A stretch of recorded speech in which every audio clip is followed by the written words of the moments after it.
आज की सेशन में हम लोग बात करेंगे 10th क्लास के जो बच्चे मैथिली और उर्दू के छात्र और छात्राएं हैं उनके लिए आज के टॉपिक जो है वह ईर्ष्या तूने गई मेरे मन से अध्याय का नाम है। इस अध्याय के बहुत ही महत्वपूर्ण क्वेश्चन आज हम लोग देखने जा रहे हैं जो आपके एग्जाम में 100% चांस बनता है जो यहीं से पूछा जाएगा।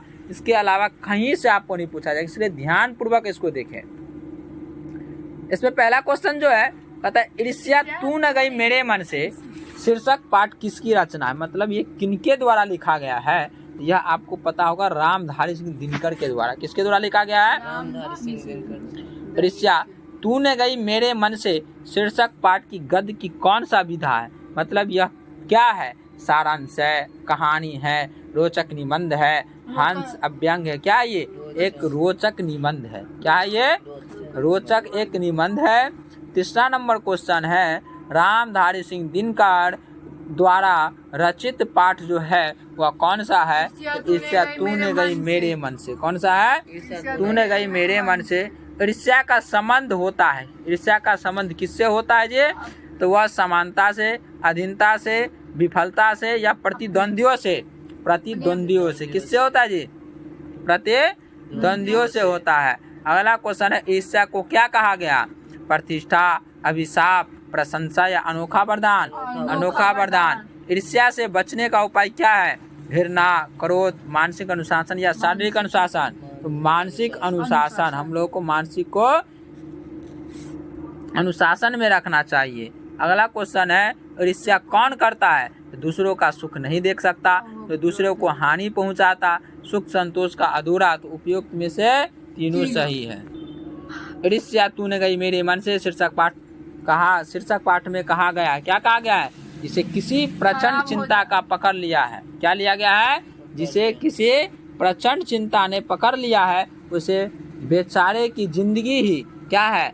बदल जाती है, उन्नत हो जाती है या खराब हो जाती है?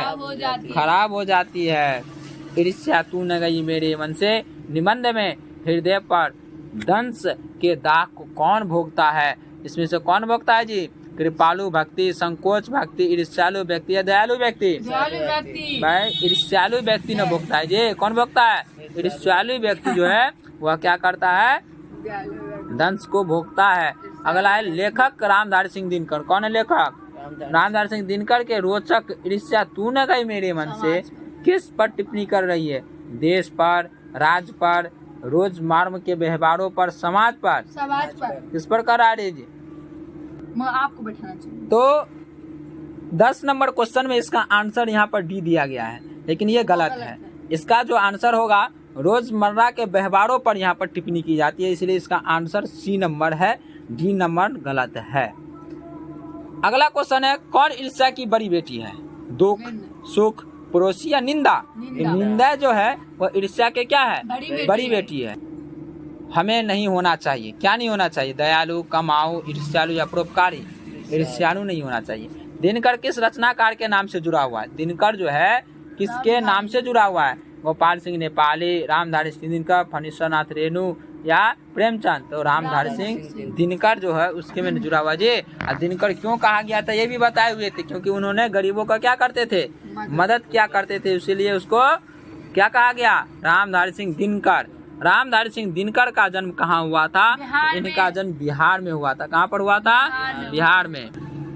किसके वैभव की वृद्धि से वकील साहब का कलेजा जलता था? डॉक्टर के, सिपाही के, ठेकेदार के या बीमा एजेंट का? बीमा एजेंट को देखकर वह कलेजा फटता था। वकील साहब क्या थे? ईर्ष्यालु थे, परोपकारी थे, उदासीन थे, राजनीतिक थे? क्या थे? ईर्ष्यालु थे। क्या थे? वकील साहब क्यों सुखी नहीं थे? तो बीमारी बस, ईर्ष्यालु से, गरीबी से या पैसे की तंगी से। तो वो इसके मन में ईर्ष्या था जिसके कारण वह क्या था? सुख नहीं रहते थे। लेखक रामधारी सिंह दिनकर के घर के दाहिने कौन रहते थे? तो वह जो है वकील रहते थे। कौन रहते थे? वकील रहते थे। चिंता को लोग क्या कहते हैं? प्रेम, मृत्यु, निंदा या चीता? चीता। चीता का अर्थ क्या होता है? चीता का अर्थ होता है जो जला दिया जाता है ना जिस व्यक्ति को, तो चीता कहा जाता है। मूल रूप से रामधारी सिंह दिनकर जो है उपन्यासकार है, कहानीकार है, निबंधकार या कवि है? वह कवि है। यार ये तो बाजार की माखिया है जो अकारण हमारे चारों ओर भिनभिनाया करती है। यह पंक्ति जो है मत्स्य तुंग ने दिया था, लेनिन ने दिया था, नित्स्य ने दिया था, या वह कार्ल मार्क्स ने दिया था। किसने दिया था जी? तो इसका आंसर क्या होगा? सी नंबर जो है। अच्छा ठीक है, अगला जो क्वेश्चन है इसका, अब जो क्वेश्चन है 22 नंबर का था, लेखक के अनुसार, किसके अनुसार? लेखक के अनुसार निंदा की माँ कौन है? तो वह ईर्ष्या है। कौन है? ईर्ष्या। निंदा की माँ की बात करेंगे तो कौन है? ईर्ष्या है। तुम्हारी निंदा वही करेगा जिसकी तुमने भलाई की है। किसने कहा? महात्मा गांधी, सुभाष चंद्र बोस, लेखक या ईश्वर चंद्र विद्यासागर। किसने कहा? ईश्वर चंद्र विद्यासागर। किसे लेखक ने अनोखा वरदान कहा? ईर्ष्या को। किसको कहा? ईर्ष्या को कहा। कौन चिंता के समान है? निंदा, ईर्ष्या, चिंता या गरीबी? चिंता। वह चिंता जो है किसके समान है? किसके समान है जी? चीता के समान है। नेपोलियन भी स्पर्धा करता है रसेल से, सीजर से, मोदी से, या किससे करता है जी? इमरान से। किससे करता है? सीजर से। ईर्ष्या तू न गई मेरे मन से शिक्षक पाठक वकील साहब के बगल में कौन रहते थे? शिक्षक, बीमा एजेंट, डॉक्टर या व्यवसायी कौन रहते थे? बीमा एजेंट रहते थे।